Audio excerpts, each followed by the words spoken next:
Sagad pagpamuhi o baboy alang sa ilang gamayng negosyo o panginabuhian, apan pipila lang tingali ang magbuhi og baktin o gamnon isip usa ka pet.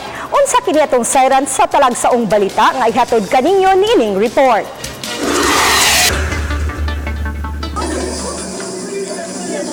Ang pagdisenyo o himuong mga furniture mo'y nakabisi sa 40 anyos nga negosyanteng si Alma Esterado, taga Barangay Luok, lungsod sa Panglao sa Bohol. Sagad sa mga furniture nga iyang gidisenyo pang-export. Apan gawas ni ini, aduna siya'y lain nga gikalingawan karon. Hello everyone, meet my pet Moymay. Ang binuhing baktin ni Alma nga si Moymay, dili lang basta-basta nga baktin tungod kay aduna kini duha ka kinataw. Sa miaging gabi ilang gianak sa anay nga si Bruha, ang 12 ka baktin.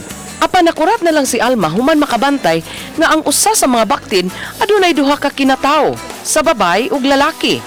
For how many years I've been growing pigs, this is really my first time of having that kind of peculiar thing.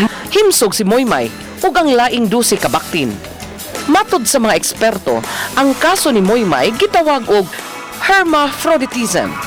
Diin ang usa ka hayop gianak nga adunay duha ka kinataw. Apan alang kang Alma tungod kay talagsaon ang kaso ni Moymay, gusto niya kini nga himuong pet. Chelo Valiena, Balitang Bisdak.